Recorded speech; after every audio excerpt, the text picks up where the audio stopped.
Time to weed. It's 2 weeks later. Everything is coming in, most things.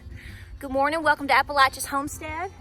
Time to weed, time to pull things, time to side dress, get all these things done. Will I get it done by tomorrow when the rain supposedly is supposed to hit? I don't know, I'm gonna do my best. We haven't had rain in weeks now. So I've been watering. Some of you are asking how I take care of this big garden. I hand water it. Have a sprinkler. There's no tomatoes or peppers or eggplants up here, so I don't worry about that. But most things are coming in pretty good. We're just trying to get it cleaned up.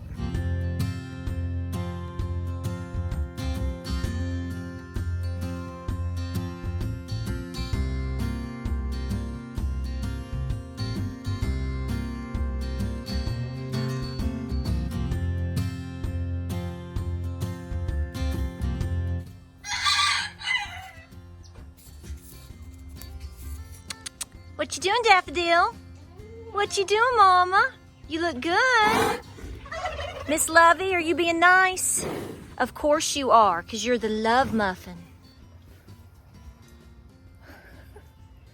Okay, so we have action down here with Miss Blanche.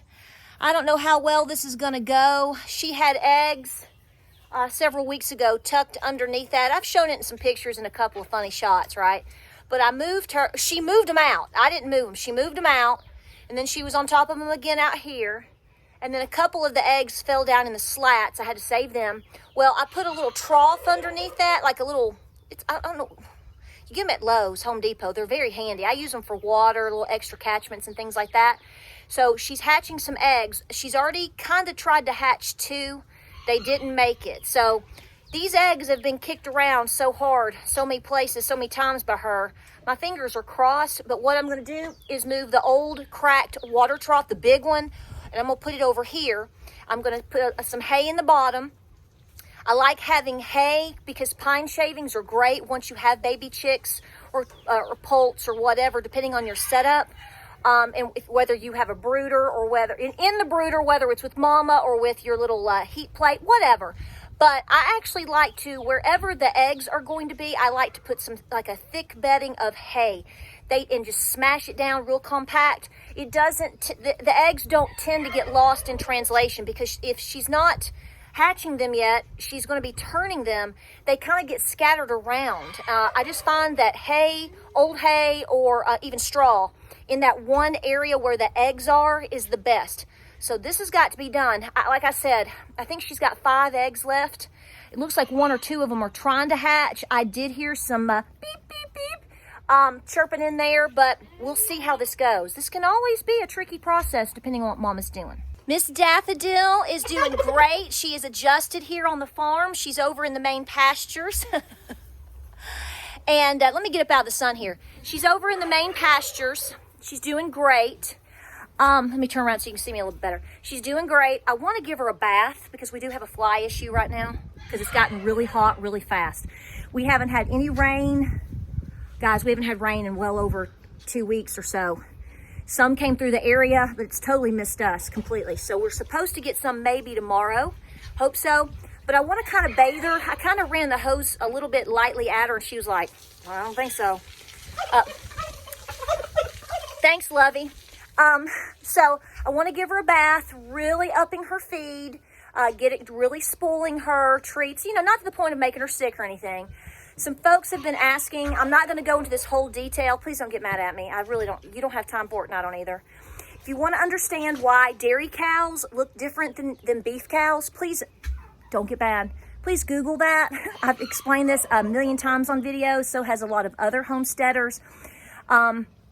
She is drying up and we are going to breed her. If you have ever been around a dairy animal, be it a cow or a goat, for example, let's just use those 2. They get really fat when they're pregnant, okay? Okay, just like a woman. And then once she calves and she freshens and she goes into milk, dairy animals concentrate all of their energy, all of their weight into milk production. They're not out here to be Big Berthas to put on a plate. Some people eat their dairy cows. I get that. That's not what I'm talking about. What I'm saying is a lot of people that have never been around cattle or dairy cows or on a dairy farm or grown up around this sort of think that, now, can you have one that's too thin? Can you have one that's sick? Sure, okay, yeah, nobody's arguing that. But by design, the dairy animals, especially when they start heavily milking, they tend to start dropping a lot of weight. You have to balance how to feed them, the protein intake, all of these things to actually help keep them in milk, to keep the weight on them. So they go through these cycles. I know that when I lost a lot of weight not too long after I had my babies because I started breastfeeding, and that is really good for the female body. Female body. That's the only body that's going to do it. Born a woman, be a woman, doing the woman thing. So a lot of you out there, if you had babies and you breastfed, you may have gone through those types of changes, even if it's just 5 pounds. But understand, they are in heavy milk production. That is their job. So when you see the bony pins and a little bit of the ribs and all that, especially if they've been in milk and been nursing a calf or maybe 2 calves, or have been milked for months, they do tend to slim back down. So again, no offense to anybody out there. This is the very basic Cliff Note version of what you need to know. But understand, there is a distinct difference between dairy cows and beef cows. Capiche? Capiche. Okay, you can't drop it, baby. You're going to just let it slide down and let me get it from the top? I can do that. Yes. Okay. Okay, Turkey Roll, Little Miss Turkey Roll, we want to get you over here. So there's that crack. So we're making use of this for baby chicks and turkey poults. So I don't know if I'm just going to, do you think we should just, James, should we just maybe we should just pick the trough up, but then I don't want the babies to fall out. Yeah, I think we should make her a new nest and then just translate. Do we have the cages over there? Not the cages, baby. Never mind, I answered my own question. The tops. Yes. How you doing today, baby? Okay, girlfriend. Okay, girlfriend. I'm gonna come in here, step in, and I'm gonna, whoo, look at them socks, y'all. Okay, I'm just gonna kind of tamp this down. You want it soft and fluffy, but you don't want the eggs lost in translation.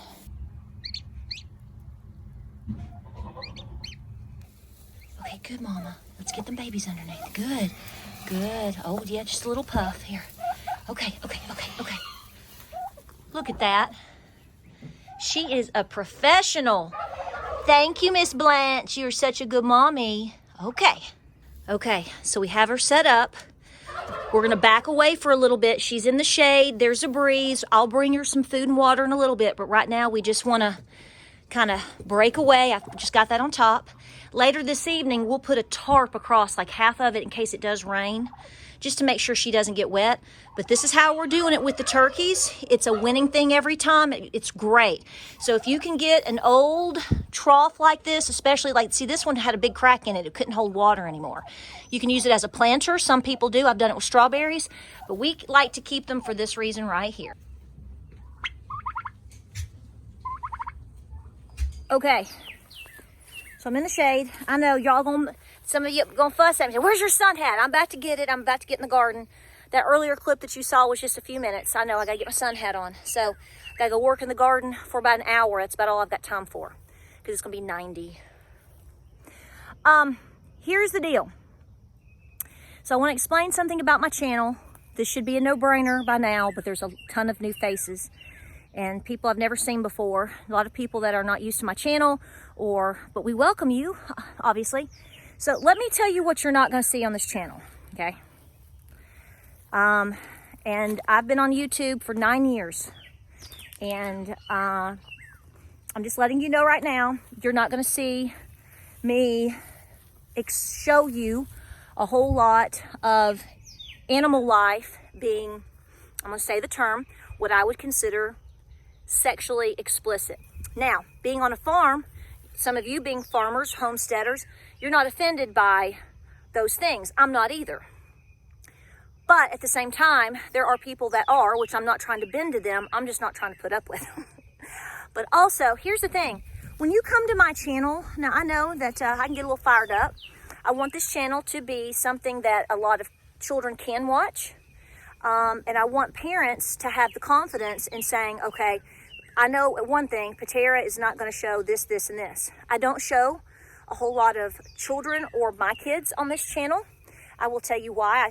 You stopped seeing a whole lot of Gabriel after about 2 years ago when he was 16 years old. It's because I had grown women hitting on my 16-year-old son through YouTube.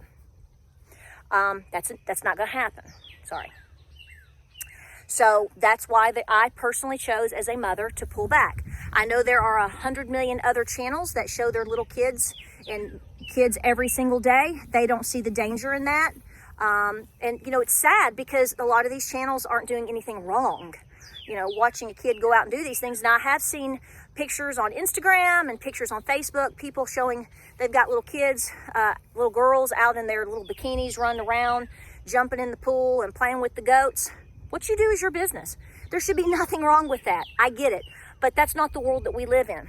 I also do not show things such as butchering animals. I have shown a couple of things here or there over the years. You know, a lot of you out there try to put pressure on people like me to do so. I don't know if it is our background, if it is our influence. I don't know if it's my heritage. I don't know, but I don't feel that it's appropriate. I don't feel it's necessary for me to show you how I'm, you know, taking out a rooster today to put food on the table. Here's my attitude. There are 100 million other channels that have probably done that. There are books and there are websites and there's all kinds of tutorials all over the planet for you to attend. I don't think that that makes me less of a person, less of a farmer or a homesteader because I elect to not show you these very intimate moments on social media. Has nothing to do with whether I agree with it or not, because obviously I do, because we absolutely do put meat in our freezer and I have plans to put more meat in my freezer. But I don't think that I'm less of a YouTuber, a content creator, a farmer, a homesteader, a mom, a woman, a human being, because I say, you know what, we're going to leave some of the specifics out because that is a very spiritual thing. Whether you were taught that or not is irrelevant to me. I believe these things, and I don't think these last moments in life with these precious gifts from God, that's between us and it. No offense, not you. I don't expect you or anyone to go out and to, you know, make a decision and put food on the table, and they have to show me all of the intimate details. I already know what they should have gone through spiritually with that and emotionally with that, and I hope they do, and I hope you do, and that's a private thing. So you can agree with that, or you may not. You may watch my channel, you may not, but that is where I stand. This is about the 30th time I've said this over the past 9 years, so I just want to bring clarity to that your connection to your food should be very private, personal, and is nothing more than a gift. If you've had the gift to raise whatever you prefer to eat, and you've had the opportunity from God to do so, that is a very sacred thing. There you go. There's that.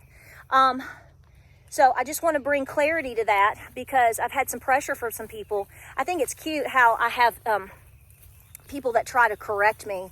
They try to, I think they do this to everybody. I don't think it's just me. Because I choose to not go into specifics. I mean, I don't think I need to show you a bull mounting a cow out in my field to say, they're busy right now. You know exactly what that means. If you don't know what that means, then you need to go back to 5th grade biology and let your 5th grade teacher explain to you the birds and the bees, because that's the time frame I know my school teacher did. But ultimately, more than that, it is not up to me to, in my opinion, let me just say it. Like I said, I think there's a lot of young people and kids that watch my channel, and I try to keep it as clean as possible, and I don't want parents to be uncomfortable. If you want your child to understand what a buck does with a doe to make a baby, then that's between mom and dad to share with their children. That's not up for me. I'm not their teacher. I'm not your mama. So that's why you don't see that either on my channel. I had somebody try to school me this past week when I talked about, it's just the video before this one. I talked about my goats. I put the buck back out with them, and I want them to go into interest so that they will, you know, make babies.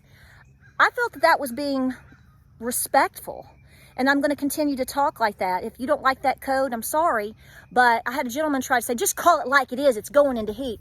No, actually, sir, it's called going into estrus. It can be called going into heat. That's not wrong. But if we really want to school somebody and use technical biological terms, then let's use the correct ones. It's called estrus, okay? I'm a woman. Last time I checked, I have actually birthed children. So I have a little bit of an idea of what that means, at least for the goat. Not for me, but I understand the goats.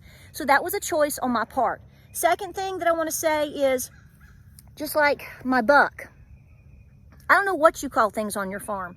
I don't know how you talk to people in your area, but here we call them bucks.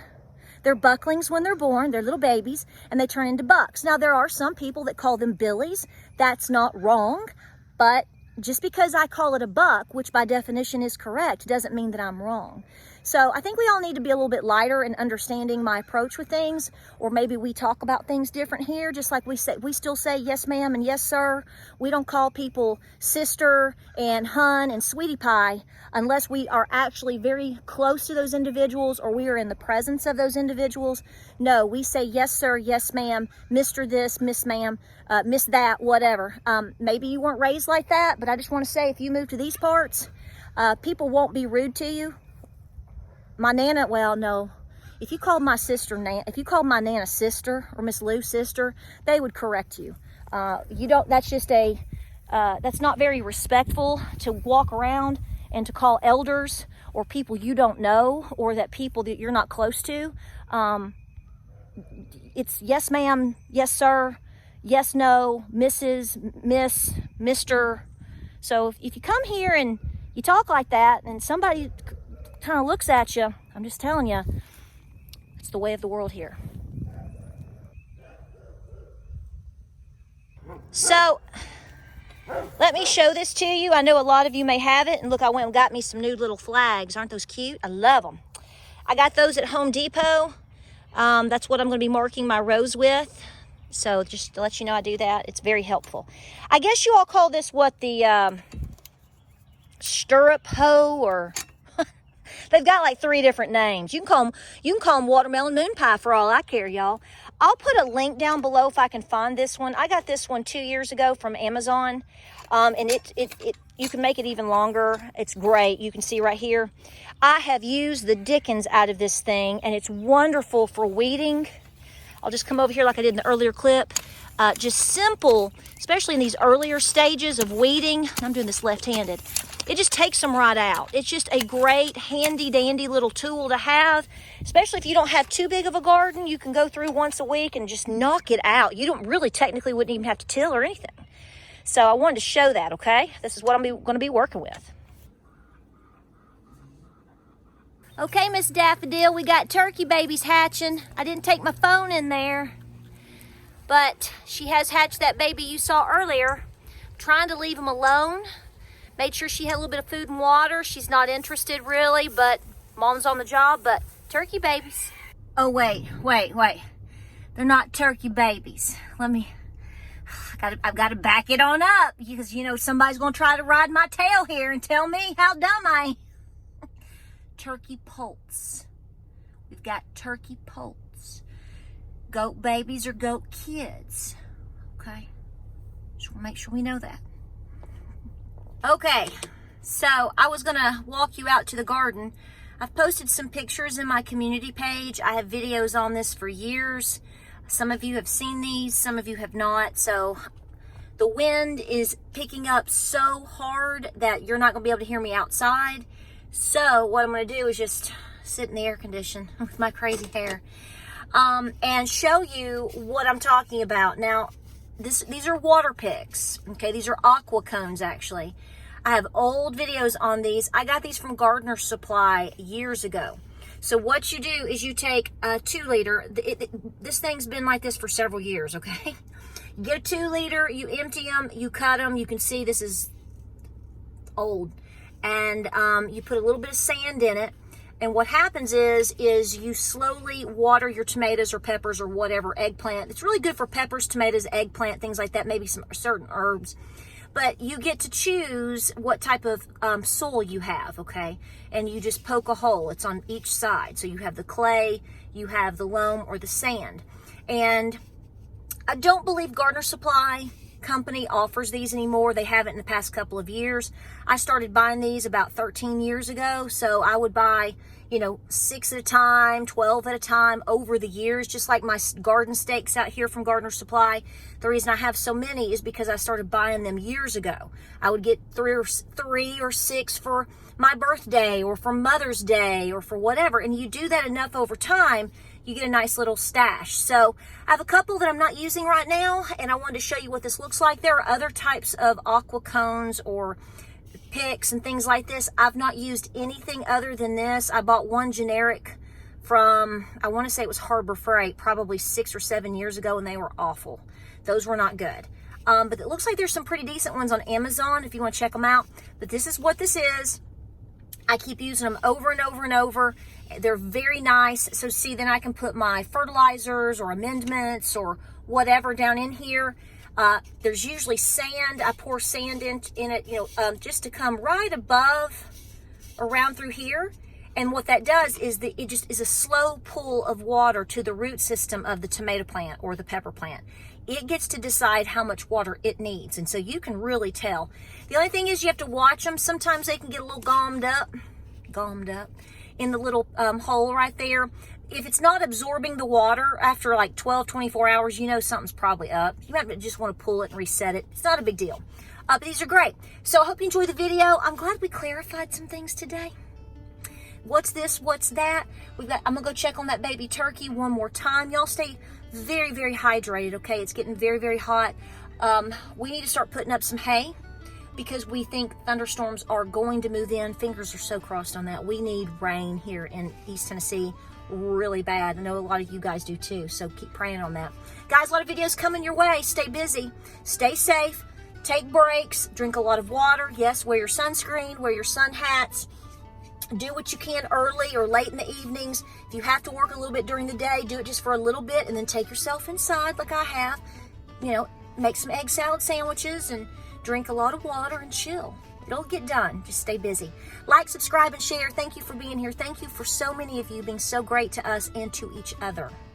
We appreciate you. We see you. Stay busy. We'll see you on the next video.